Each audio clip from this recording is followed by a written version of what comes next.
Muy buenas tardes a todos y bienvenido a otro capítulo de Los Tres Mosqueteros. Les habla José Ignacio Musalén y este capítulo tengo el honor de estar con dos queridos amigos, dos titanes y dos combatientes de la idea de la libertad.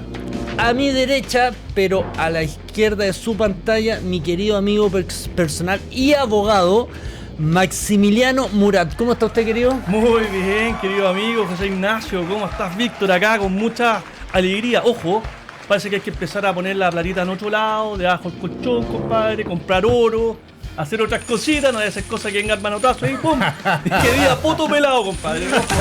Ojo, muchachines que deben, paguen. Y si no, Asuman porque debajo del colchón se le van a robar rapidito, ¿eh? Eso, y dicho eso, a mi izquierda, pero a la derecha de su pantalla, o a mi contraderecha, porque somos de derecha. A tu turbo derecha. A mi turbo contraderecha, mi querido amigo, ya panelista en varios programas junto, mi querido amigo personal, don Víctor Espinosa. Profesor, ¿cómo está usted? Hola José, hola Max, un placer estar acá nuevamente con ustedes de Los Tres Mosqueteros.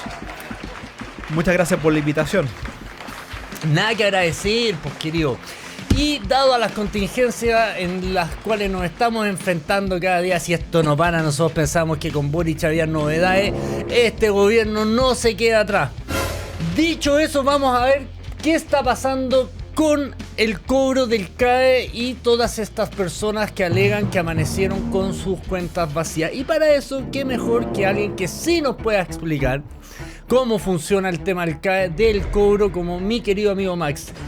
¿Cómo? Porque ayer teníamos la discusión precisamente de cómo se ejecutaba esto y hablábamos del tema de los tramos de ingreso, qué pasaba si mi ingreso en un momento era X y después pasó siendo 2X, y también aprovecharlo un poco lo que dice Alvarado en cuanto a reprochar. No sé si viste el tweet que lanzó el expresidente Boric. ¿Qué dijo el lindo precioso, eh? No, olvídate, si este de una y de otra, si no afloja. Dice: pensé que teníamos consenso técnico. Durante nuestro gobierno la derecha se negó a legislar para tener un nuevo sistema de financiamiento de la educación superior y aliviar significativamente la deuda del CAE a miles de personas que han pagado por años montos mucho mayores que el valor de su carrera. Hoy a esos deudores les vacían sus cuentas corrientes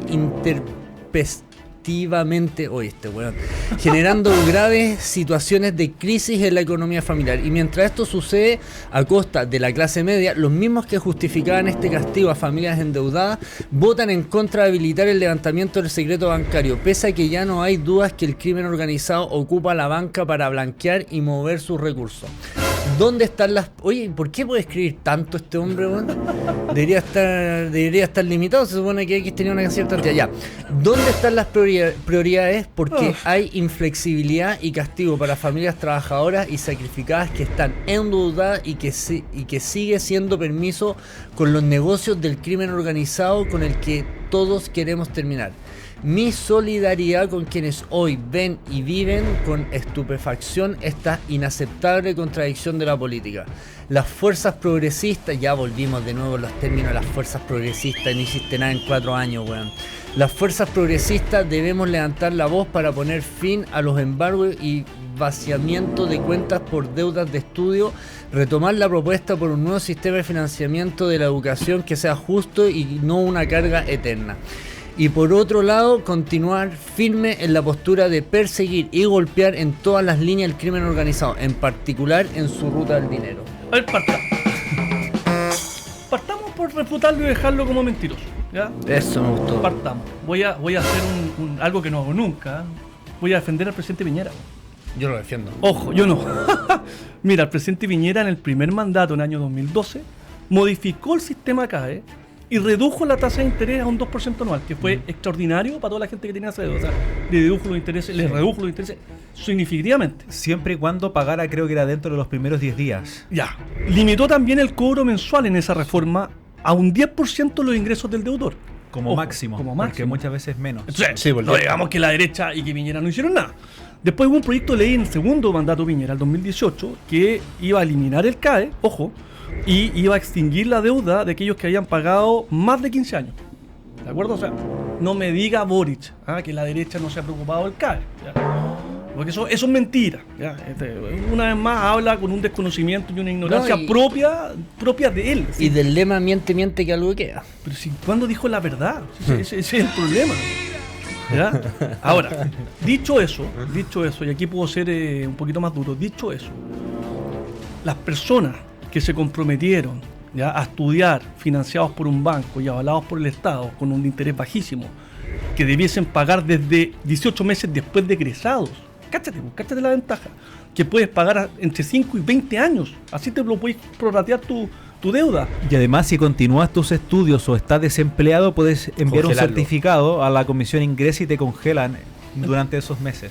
Entonces, para terminar y pasársela, Víctor, ¿en qué mundo no se les iba a cobrar en algún momento a esas personas?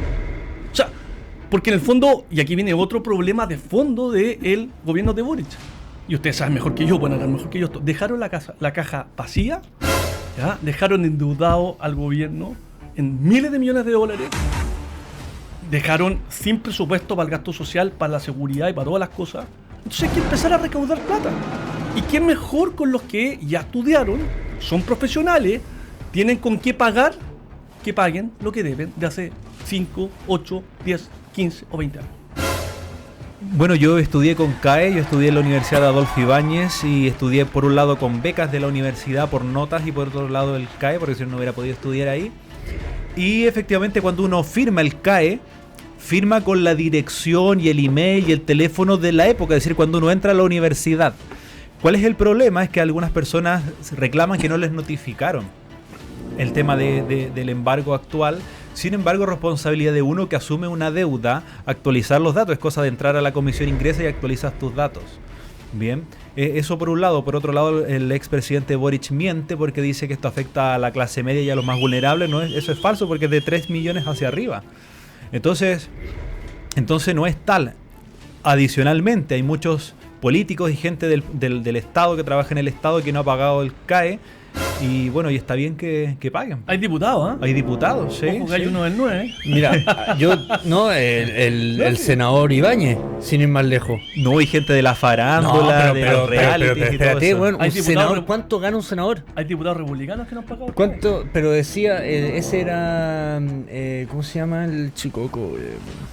Uy, se me fue el nombre, weón, el de anteojo. José Carlos Mesa, pero Mesa decía que no era que no lo había pagado. ¿No? No, decía que él sí lo había pagado, pero que tenía una deuda vigente. Ah, ya, está bien. Entonces. Que eso en el fondo, pero el senador Ibáñez, que el presidente de la República, que era de su partido o de su coalición política, en conjunto. Mira, esto es lo que yo hablaba ayer un poco, porque después les quiero leer una nota que salió en el Mercurio, weón. Esto es cuando yo digo que la solución está en manos del problema.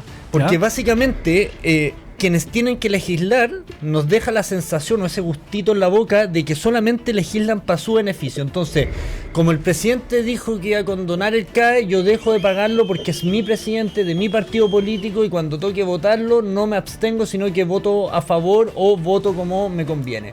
Entonces finalmente nos queda esa sensación de que están gobernando para ellos. Pero mira lo loco de un reportaje que sale en el Mercurio. Dice, mayores deudores del CAE son egresados de las mejores universidades y de carreras con salario más alto.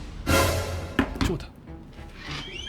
¿En qué país estamos viviendo en que la ley no se cumple, los compromisos que se toman no se respetan? Porque esto lo que conlleva finalmente es que otros jóvenes no puedan estudiar con CAE precisamente porque no hay plata para poder hacerlo. De hecho, el presidente cuando dice que va a condonar el CAE, condonarlo costaba 11.600 millones de dólares, casi 4 puntos del PIB. Así es.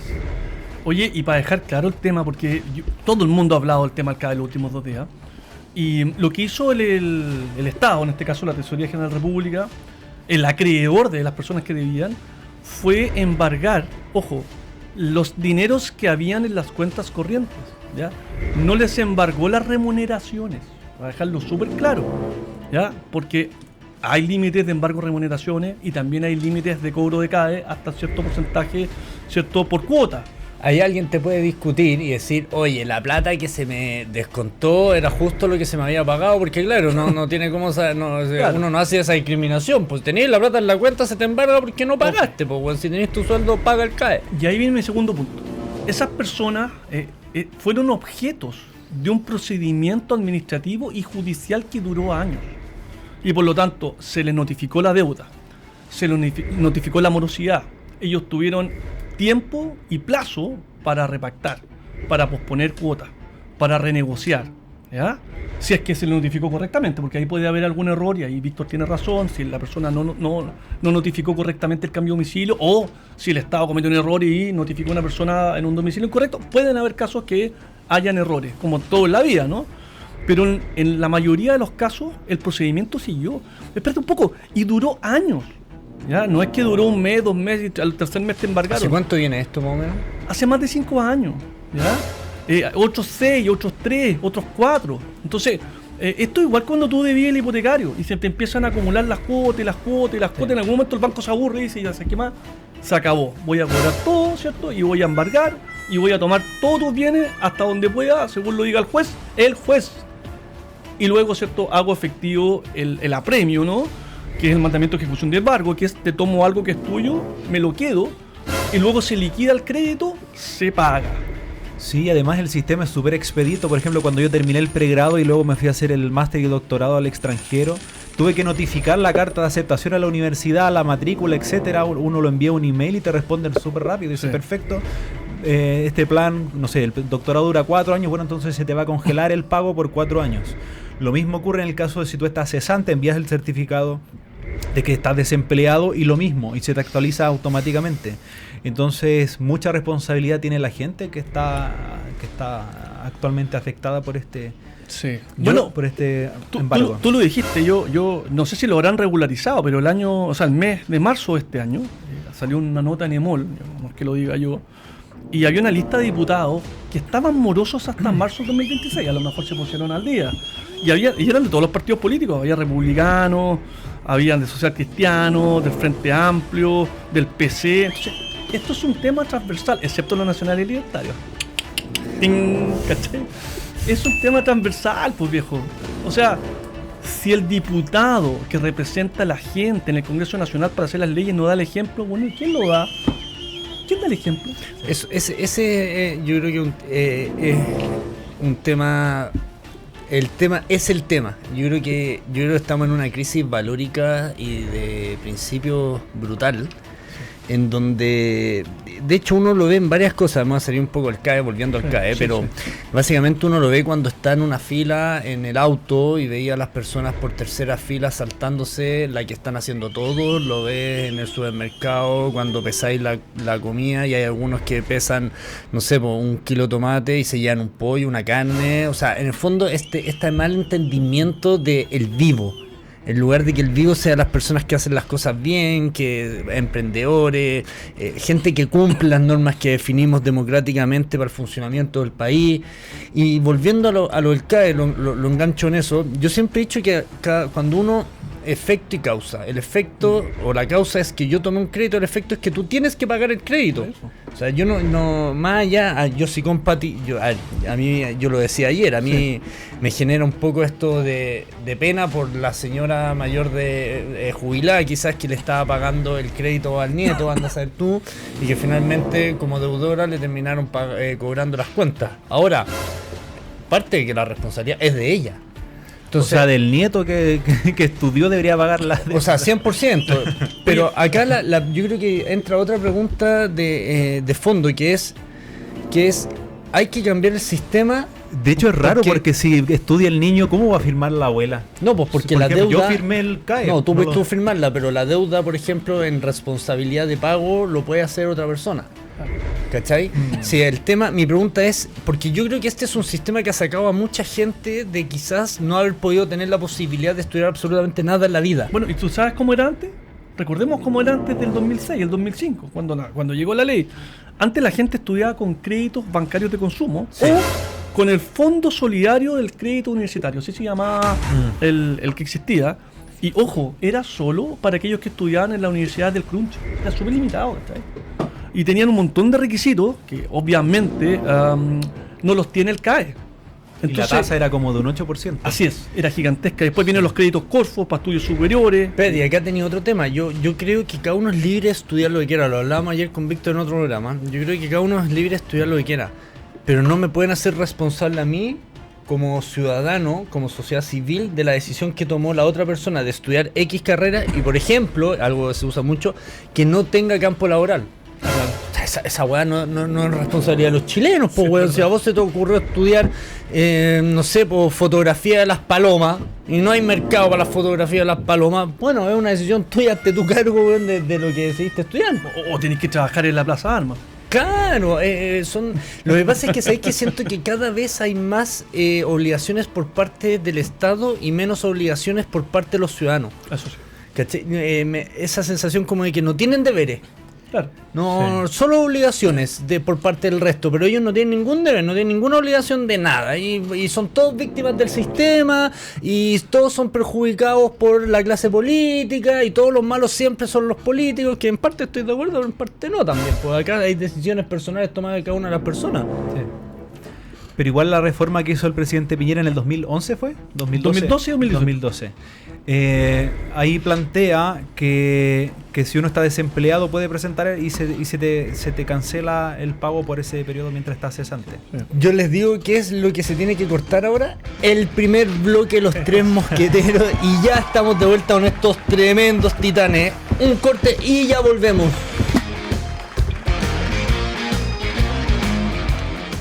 Cuando el país se detiene por un juego, hay una voz que se adelanta. El que sabe leer el mar sabe cuándo cae un gol a la red. Quien domina la mente ya ganó el primer set. El zorro no espera el último cuarto. La buena jugada se huele.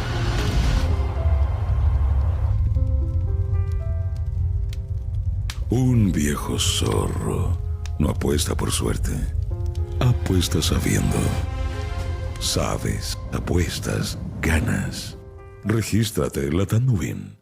En Chile siempre tuvimos una forma linda de confiar. La tienda que fiaba sin dudar. Algunos dicen que esa confianza se perdió, pero en Consorcio la vemos todos los días. En cada familia que parte de cero, en cada negocio que se atreve y cree que mañana puede ser mejor.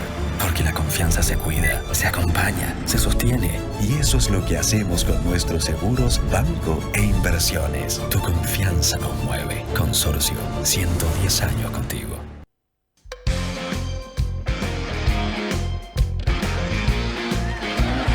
Y ya estamos de vuelta en este segundo bloque de los tres mosqueteros y como siempre no podemos dejar de saludar a quienes hacen posible que este tremendo programa esté todos los días junto a ustedes. Así que yo creo que nuestro querido Max alguna papita nos tiene. Oye, ojo que mañana parte el Mundial, así que tenemos los partidos mañana. México-Sudáfrica, así que cobra importancia Latam Win. Este fin de semana juega con ese empujoncito extra de Latam Win. Usa el código Mosqueteros. Activa tu 10% de cashback de viernes a domingo. Sigue disfrutando tus jugadas favoritas con más emoción y recibe, compadre, 5.000 pesitos para empezar a jugar y el 100% en tu primera carga. Latam Win, compadre. Vamos. ¡Qué maestros! Sacaste aplauso, querido.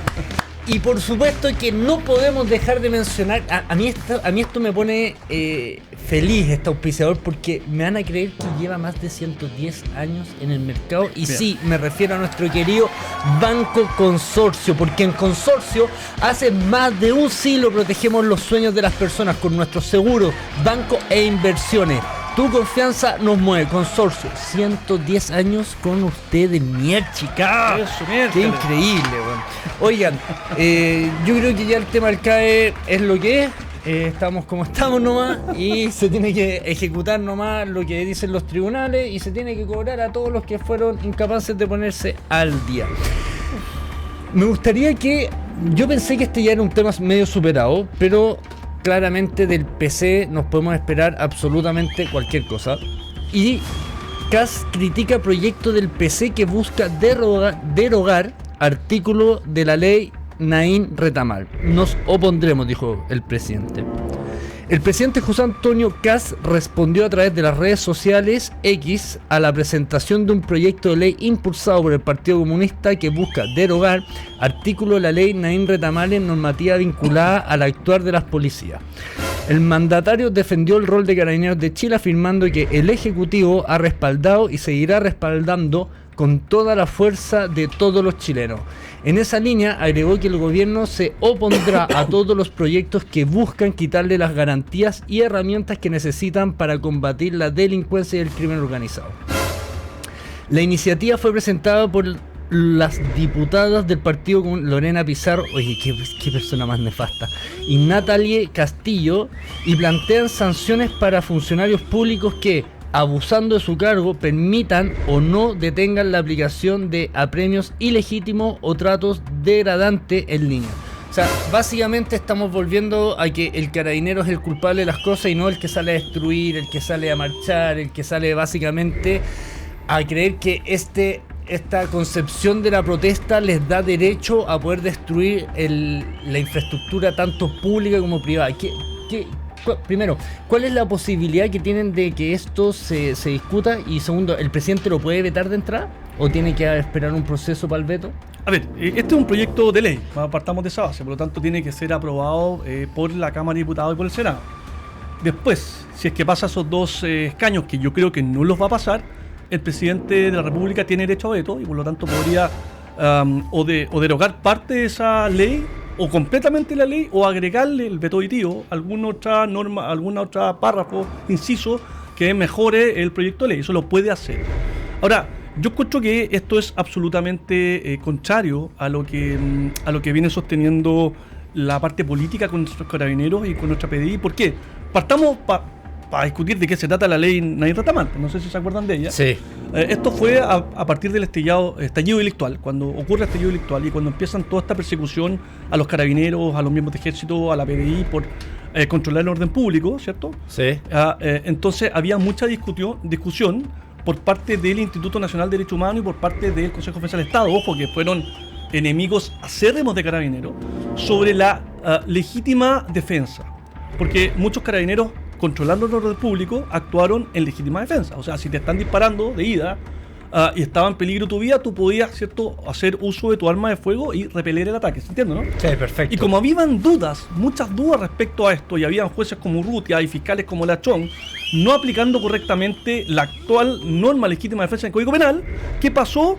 La ley Naín Retamares puso como un requisito dijo que la legítima defensa en el caso de carabineros que defiendan su vida o su integridad psíquica o física estaba probada, había presunción legal de legítima defensa. ¿Se entiende, no? Sí. Entonces, el Instituto fondo, Nacional de el que Derechos tiene Humanos, que hacer la prueba no es el carabinero de su inocencia, sino el otro de demostrar su culpabilidad. así es, había una presunción legal de legítima defensa por parte del quien se defiende. ¿Se entiende, no? Sí, perfecto. Ya. Y además se endurecieron las penas a los delincuentes que ataquen a carabineros, ya sin beneficios carcelarios.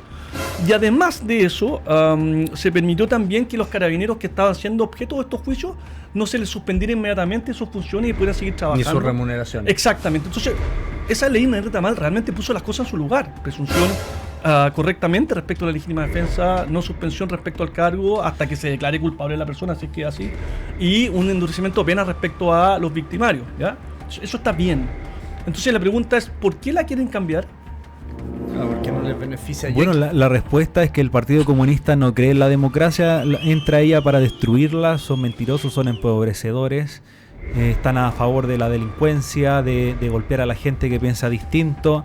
¿A ti te pasó? Todos sus regímenes son totalitarios, sangrientos y empobrecedores. ¿A ti te pasó eso? ¿Deberíamos prescribir absolutamente el Partido Comunista? El Partido Comunista no debería estar proscrito, claro, porque es un partido antidemocrático. De hecho, en sus principios está el marxismo-leninismo, que implica eliminar la propiedad privada y que toda la gente sea esclava del órgano director. Sin importar cuáles sean los medios para lograr ese objetivo, porque lo dicen, si es necesario usar la violencia hay que usarla. Por eso es marxismo-leninismo, lo que incluye el leninismo o el marxismo en la violencia.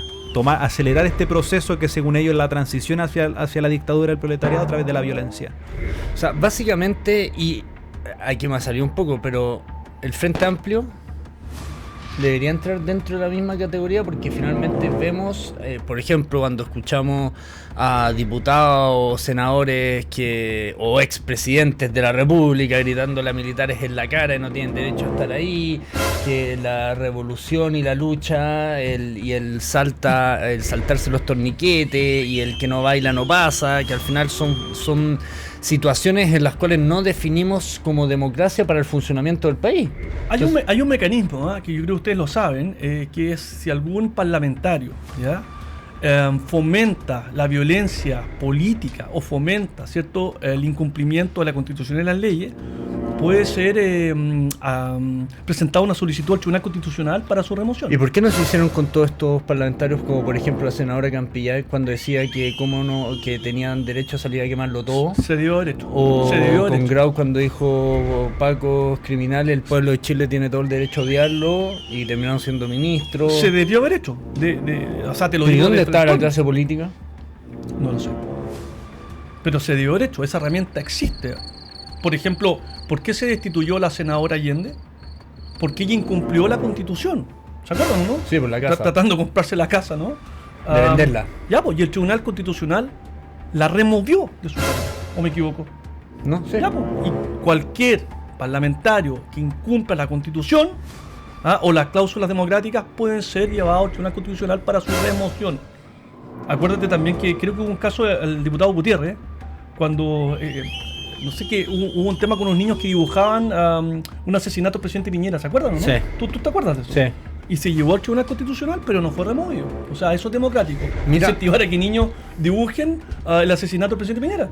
Sí, mira, leyendo un poco, dice, desde el PC ambas parlamentarias defendieron el proyecto asegurando que no busca debilitar a las policías ni al combate contra el crimen organizado. Mentira. Busca debilitar a las policías. Bueno, absurdo, si le quieren quitar atribuciones a los carabineros, o sea, quitar la atribución a los buenos y darle la atribución a los malos, porque finalmente los carabineros no apresan al que está manifestándose pacíficamente, al que está rayando, al que está tirando piedra, al que está tirando molotov. Y para eso está la policía, para asegurar el orden público. Si no hay orden público, si no hay seguridad, no hay ahorro, no hay inversión, no hay emprendimiento, no hay una visión de largo plazo, que es lo que se necesita para que un país crezca y se desarrolle.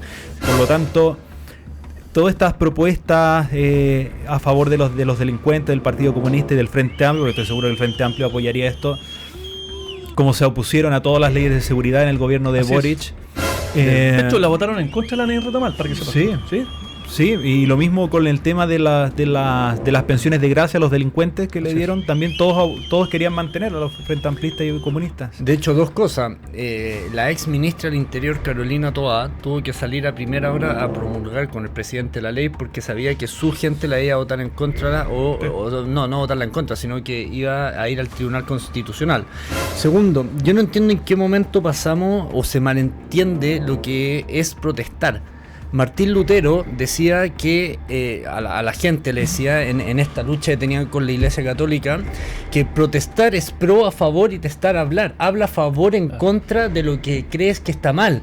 Pero en ningún momento dentro de la definición de protestar es destruir, quemar, dañar, agredir, violentar, interrumpir ninguna de las situaciones que puede afectar a un tercero. Entonces me pasa, porque ¿qué es lo que se decía? Se decía en el fondo que la Iglesia Católica decía desde el momento en que tú ponías la moneda en la iglesia, el cielo el cielo básicamente se abría automáticamente a ti, y eso es lo que Martín Lutero en el fondo decía: no, pues bueno, paren de estafar a la gente, entonces protesten a favor de lo que ustedes creen que está mal. ¿En qué momento pasamos de que esto estaba bien? De que el no cumplir las normas, porque para salir a marchar hay que pedir un permiso, se dicen las calles por las que hay que marchar, hay un horario y no se puede salir de eso, pero pasa que el Partido Comunista y el Frente Amplio terminan haciendo de toda marcha sin permisos y un desastre total de las calles que finalmente tenemos que terminar pagando todos los chilenos. Y todo esto es súper organizado. Por ejemplo, cuando nos atacaron los imbéciles en el Cerro Santa Lucía, habían 3 líneas de acción. Una línea de acción eran niños, eran menores de edad, 13, 14 años, eran como mis sobrinos, que iban y eran los que te iban a robar y a meter las manos en los bolsillos. Luego venía otra línea se veía que eran como universitarios, entre 18 y 25 años, que eran los que iban a agredir con las piedras y qué sé yo. y atrás había un grupo de señores barbones con sobrepeso y con poca higiene, que eran los que estaban con las banderas y daban las instrucciones. Así funcionan. Los líderes. Efectivamente, entonces ahí uno puede ver cómo esta gente con ideología marxista y leninista que impulsan la violencia y le lavan el cerebro a estos jóvenes, están detrás de toda esta delincuencia organizada. Los overoles blancos, gente de afuera que viene con las molotov listas y se las pasa a los otros, a los niños. Eso están videos en Instagram, en todos lados. ¿Tendríamos que cambiar, Max, la edad de imputación? Yo creo que sí. No sé si vieron lo que pasó con este ciudadano francés que terminó con una condena hace poco, ¿se acuerdan? ¿No?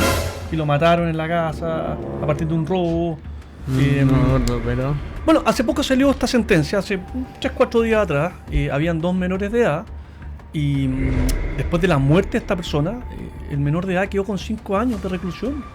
5 años de reclusión en un recinto especial para menores. Entonces, a ver, entiéndanme una cosa. ¿Se debe disminuir la edad mínima para responder penalmente? Sí, estoy de acuerdo. Pero también tiene que ir de la mano con varias cosas. Tiene que ir de la mano con una verdadera rehabilitación o proceso de rehabilitación en las cárceles. En las cárceles los presos no trabajan, viejo. No, por eso lo hemos hablado varias veces. Los presos delinquen. Y te cuesta $1.000.000 mantener a cada preso. Exactamente. Entonces aquí hay varias cosas que se tienen que hacer de la mano, de todas maneras, para que esto resulte. Y yo no me pierdo ni un minuto. ¿Ya? Lo que quiere hacer la izquierda es debilitar a las Fuerzas Armadas, a las fuerzas de orden y seguridad, para que ellos no hagan su trabajo cuando ellos vayan a hacer un segundo estallido social. Eso es. ¿Ya? A mí no me venden con cuentos. Porque lo hicieron con los empresarios, lo hicieron con la Iglesia Católica, lo hicieron con las policías, con el ejército. ¿Para qué? Para que no reaccionaran con la misma fuerza y con la misma calidad moral cuando dejaron la embarrada y salieron con el estallido delictual a quemarlo todo, a destruirlo todo. O sea, nosotros se nos olvida eso. Y eso es súper importante, por ejemplo, cuando se dice la Confeche está en contra del aula segura y del registro nacional, la CUT está, el colegio de profesores, hay que entender que todas esas instituciones no es la Confeche, no es la CUT, es el Partido Comunista que instrumentaliza estas instituciones bien para manipular a la opinión pública. Entonces efectivamente lo que están haciendo es tratar de debilitar estas leyes que frenan de alguna manera con mayor rigor ante la ley para que puedan hacer un estallido delictual nuevamente. Mira, hoy día... Y poner en riesgo la democracia como ya lo hicieron en su momento. Así es. Hoy día hay 426 uniformados cumpliendo condenas por causas de hace 50 años. 426. Carabineros, ejército, fuerza aérea. Y los tienen ahí para que los carabineros y los del ejército hoy día los miren y digan, chuta, si me pongo muy bravo controlando el orden público voy a terminar allá. Por eso, 50 años después. Porque es el tema. Increíble. Sí, pero para eso los tienen. ¿Por qué creen que los tienen ahí? No solo venganza, es la forma de decirle, ojo, usted va a terminar ahí si usted, cierto, reprime de la manera que nosotros no nos gusta para mantener el orden público. Y con esas palabras llegamos al fin del segundo bloque. No se separe porque ya estamos de vuelta con el tercer bloque de los Tres Mosqueteros. Cuando el país se detiene por un juego, hay una voz que se adelanta. El que sabe leer el mar sabe cuándo cae un gol a la red. Quien domina la mente ya ganó el primer set. El zorro no espera el último cuarto. La buena jugada se huele.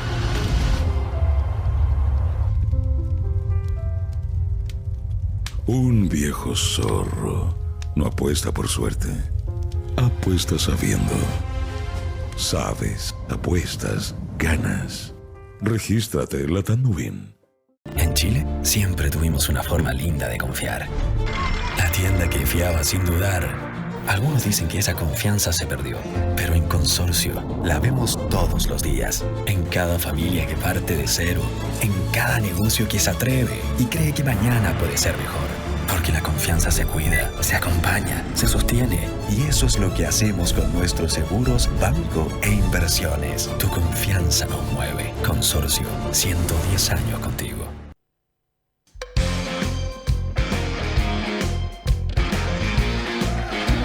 Y ya estamos de vuelta en este último bloque de los tres mosqueteros. Y noticia de último minuto. Nuevo sinceramiento. Hacienda ajusta a la baja la meta de crecer al 4% al final del gobierno. A ver, aquí hay varias cosas que se tienen que explicar, que lo va a hacer el profe Víctor. Pero es importante que entendamos que el nuevo informe de finanzas públicas viene peor de lo que todos esperábamos. Y claramente de lo que informó el gobierno anterior, de cómo iba a entregar este país. Y al final no se consideraba el efecto del proyecto de reconstrucción, por lo que se estaba a la espera de las estimaciones que tomarán aquellas cuentas. ¿Cómo se toma esto, Víctor, como economista? En el fondo, claramente no crecer al 4% implica que nos demoraríamos más en sacar a la gente de la pobreza, básicamente. Y también el nuevo aviso de que no vamos a poder llegar al déficit estructural cero, en el fondo mantener una estructura cero, sino que el gobierno se compromete a que va a ser menos 1,5. Bueno, varias cosas. Chile lleva creciendo desde el año 2014 hasta la actualidad en promedio un 2%. Para tener una idea, ¿qué implica crecer? ¿Cómo nos impacta eso en nuestra vida diaria? Supongamos que Estados Unidos crece en promedio anualmente un 3,5%. En la teoría del crecimiento económico hay una teoría que se llama la teoría de la convergencia, es decir, ¿cómo yo puedo converger al nivel de vida de un país tipo? En este caso, por ejemplo, quiero converger para que los chilenos tengan el nivel de vida de un americano promedio. Si queremos tener el nivel de vida de un americano promedio, tenemos que crecer más que ellos para converger en términos de crecimiento, de PIB per cápita a Estados Unidos. Entonces, si Estados Unidos crece un 3 y nosotros crecemos un 2, nunca en la historia vamos a converger a Estados Unidos. Jamás, eso es imposible. Si crecemos a un 4 y Estados Unidos sigue creciendo a un 3, van a ser casi 28 años para converger. Si es un 5 o 5,5 podría ser 24 años, y si es un 6% podría ser 18 años. Para tener un orden de magnitud de cuánto tardaríamos, según el nivel de crecimiento económico, en converger al nivel de vida de Estados Unidos. ¿Cuál fue la noticia de que el ministro Quirós planteaba en la campaña, en la segunda vuelta, que esperaba terminar su gobierno, el gobierno de Kast, en el 2030 con un crecimiento de un 4% y además un déficit fiscal de 0, es decir, que el gobierno ya no gaste más de lo que ingresa? A partir del desastre fiscal que recibieron, y sumado además de los choques externos producto de la guerra, la proyección de crecimiento de los organismos internacionales incluso está menos de un 2%. Entonces el ministro Quirós dice, bueno, ya no vamos a llegar a un 4% al 2030, sino que entre un 3 y un 3,5. Ya no vamos a llegar no vamos a eliminar el déficit fiscal a 0, sino que va a ser menos 1,5%. ¿Cuál es la preocupación de eso? De que si tú tienes déficit fiscal, es decir, si tú gastas más de lo que ingresa, al igual que en una familia, lo que hace es financiar eso con deuda. A diferencia de la deuda de familiar, que la pagamos nosotros mismos, la deuda del Estado la pagan ustedes con sus impuestos. Y con un nivel de vida más caro, con un acceso al crédito más difícil. Pero ¿qué es lo que está detrás?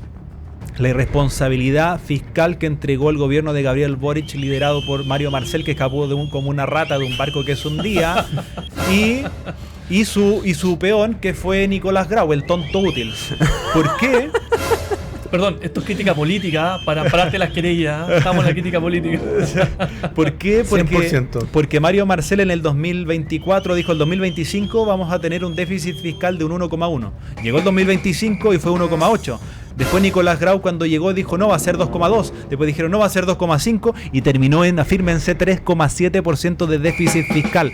13.200 millones de dólares, más de 13.200 millones de dólares de déficit fiscal. Y la pregunta es, ¿cómo se paga cuando yo estoy gastando más de lo que ingreso?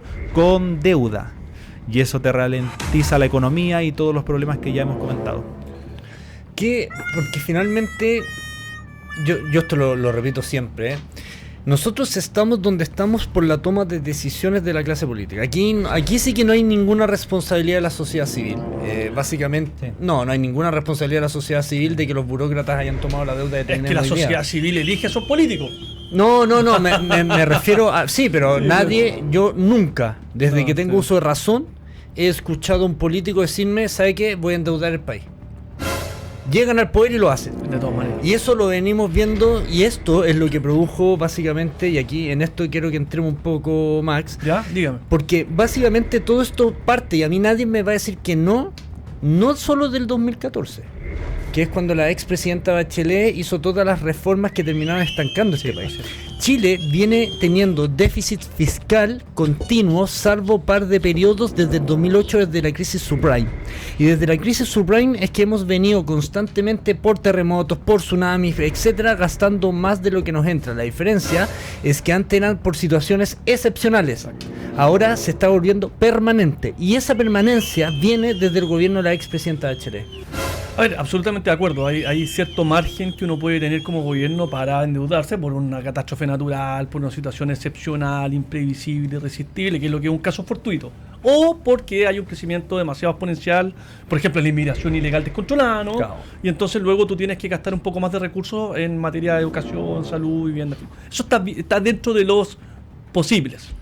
Pero el problema de endeudarse permanentemente y más allá de lo correcto, más allá de lo que se requiere o más allá por términos electorales, por términos políticos, es que tú estás endeudando al futuro. A tus O sea, hijos, está nietos, endeudando- bisnietos, Exacto. tus generaciones futuras. Mis hijos y los nietos van a terminar Y pagando... bisnietos que no han nacido todavía. Van a terminar pagando eso, y a mí me parece eso es una irresponsabilidad política brutal, compadre.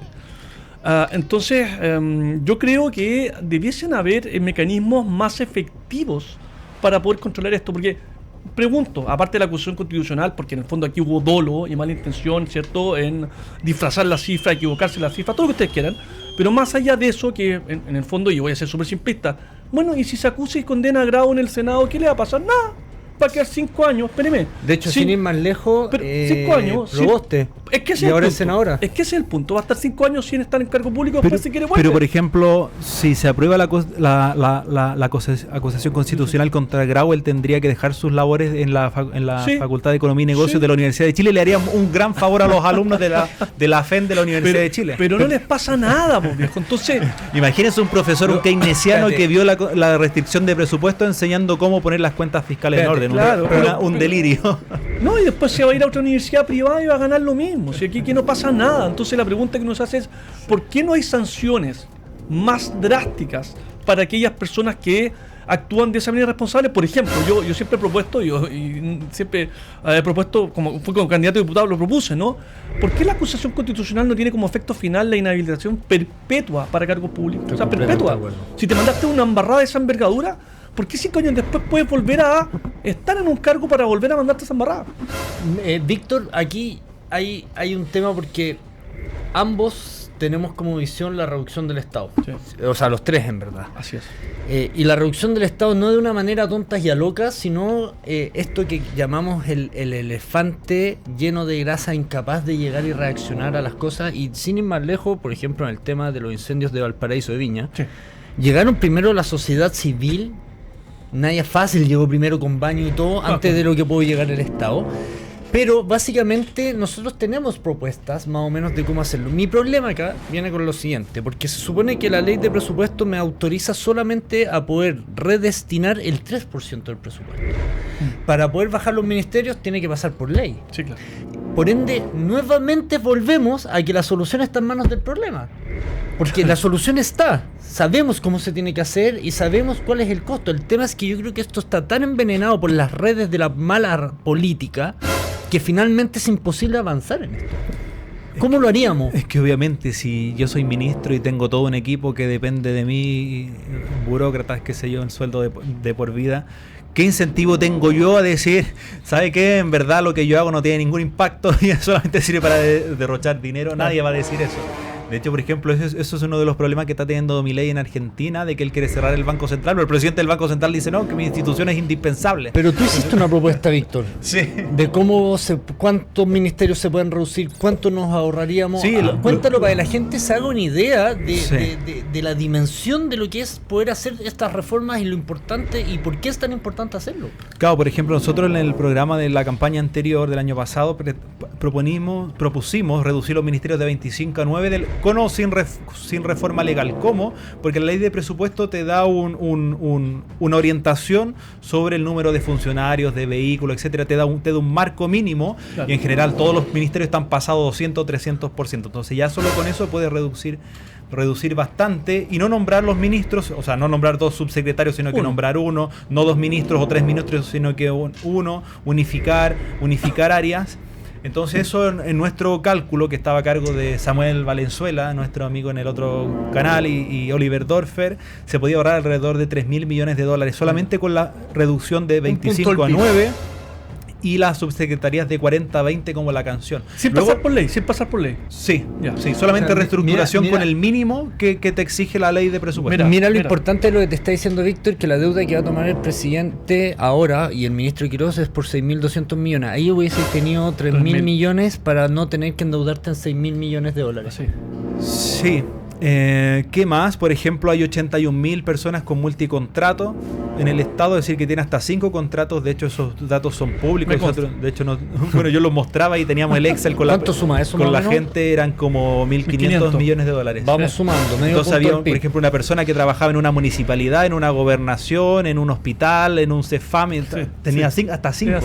Y entonces tú veías el nombre de la persona, los cargos y el tipo de contrato que tenía. Y si nos ponemos violentos, la DIPRES hizo un informe de $20.000 millones en programas mal evaluados. Hay gente que está trabajando como core y está trabajando en la moneda del segundo piso. Sí, algo escuchaba eso yo de que... ¿A quién escucha? Bueno, hoy día venía escuchando a... ¿Cómo se llama el alcalde? A Sebastián Sichel, que decía que hay seremi y hay gobernadores que ambos representan al presidente. No, increíble.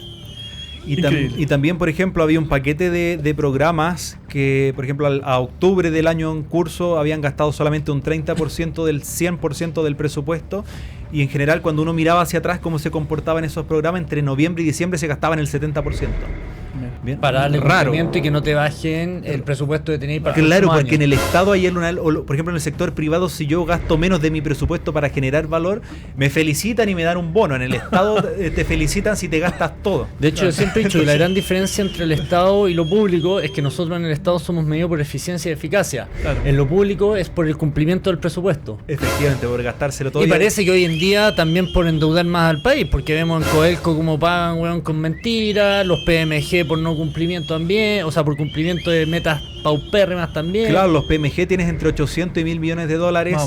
En estos programas ejecutados eran como 1.200 por ahí. Pero mira, en 3 ítems que dio Víctor, que uno era la reducción de ministerios, 2, los programas del PMG mal evaluados, y 3, la dualidad de contrato, tenéis los 6.200 millones que el presidente se va a endeudar en este periodo.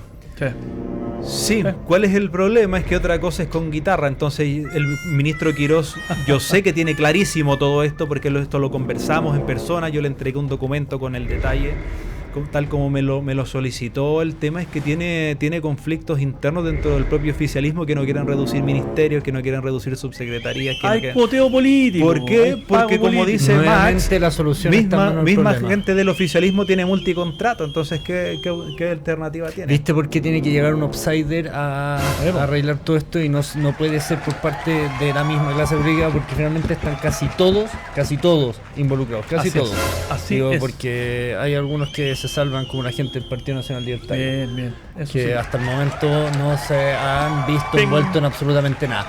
Y dicho eso... Y pagamos el CAE. Bueno, y pagan el CAE, no somos deudores. Ambos estudiaron con CAE y lo pagaron. Pero chicos, con ese mensaje, esa tremenda conclusión de Víctor Espinosa, llegamos al final de este programa. Quiero agradecerle a Max, quiero agradecerle a Víctor, 2 queridos amigos. Vamos a seguir estando en este programa juntos. Gracias a ustedes por preferirnos y nos vemos el día de mañana. Un abrazo grande. Vale, chao.